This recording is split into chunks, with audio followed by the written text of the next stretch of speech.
Attends, mais tu fais quoi? On est en plein hiver. Bah je bronze. Faut profiter de la saison avant que les UV attaquent. Les UV? C'est quoi les UV? Les UV sont des rayonnements électromagnétiques qui proviennent principalement du soleil. Il s'agit d'une forme d'énergie et de radiation.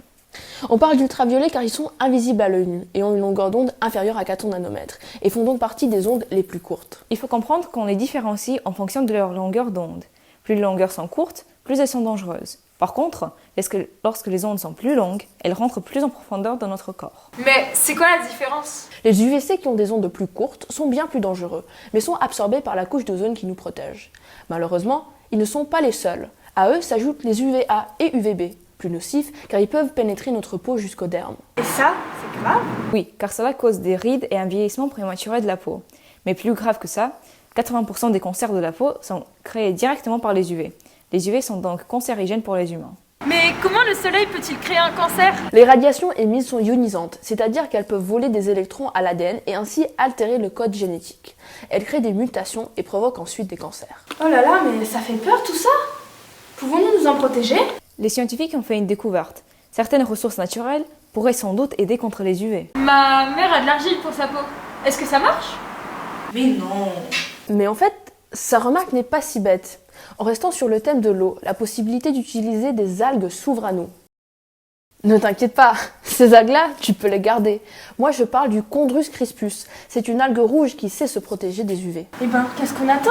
Fabriquons notre propre protection. Bah ça tombe bien. On en a là du Chondrus crispus. Bah c'est pratique. Vas-y, on fait notre crème. Mais attends, il nous faut une base, non? Bah pourquoi pas la graisse de porc? Elle a une texture pas mal et... on en a sous la main.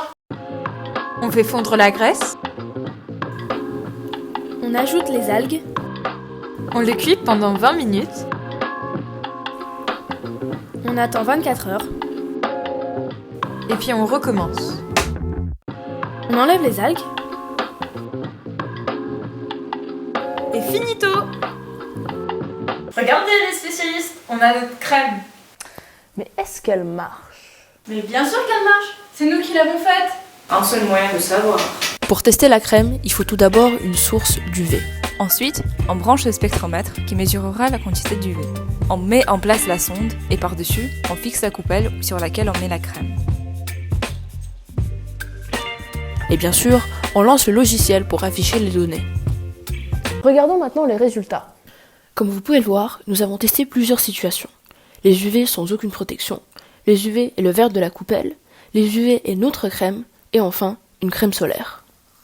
Super, ça marche! La courbe de la crème est aussi basse que celle de la crème solaire. Mais attention, il y a encore une autre courbe. Ah! Mais laquelle? La graisse. La graisse. Évidemment, il faut tester si la présence des algues est ce qui assure l'efficacité de votre crème. Et si vous regardez, la graisse pure est aussi efficace que votre crème. Votre crème n'est donc pas efficace. Bah, on n'a qu'à se couvrir avec la graisse alors. Mais pour être honnête, votre idée était bonne. Regardons tout ça de plus près. Si on regarde une feuille de Chondrus crispus au microscope, elle est composée de plusieurs couches, chacune d'elles réfractant les ondes UV qui la traversent. Après plusieurs réfractions, les UV sont expulsés sous forme d'iridescence sans endommager la plante. Mais c'est quoi la réfraction? La réfraction est un phénomène lumineux au cours duquel la lumière dévie de sa trajectoire rectiligne lorsqu'elle change de milieu. Ce phénomène est représenté sous forme d'un schéma sur lequel on précise l'angle d'incidence et l'angle de réfraction. On commence par envoyer un rayon laser à travers de l'eau mélangée à la fluorescéine sous l'angle d'incidence. Puis on mesure l'angle sur lequel se trouve le rayon sortant, l'angle de réfraction. Si on prend un angle d'incidence de 40 degrés et on connaît l'indice de réfraction de demi-lieu, on peut calculer l'angle de réfraction avec une formule découverte par Snell et Descartes. Et comment cela s'applique-t-il aux algues exactement? En utilisant cette formule de Snell et Descartes sur notre algue, cela nous permet d'analyser la manière dont les rayons UV traversent les feuilles et donc comprendre leur mécanisme défensif. Ici, nous pouvons voir que l'algue est constituée de lamelles qui réfractent la lumière. Toutefois, pour que ce phénomène soit plus efficace, la présence d'eau est cruciale car elle assure un changement de milieu plus fréquent. La réfraction permet donc de dévier les UV. Mais donc, nous pouvons protéger notre peau avec le même système que cette algue? Oui, exactement. Maintenant, le défi est de trouver un moyen d'en faire une crème.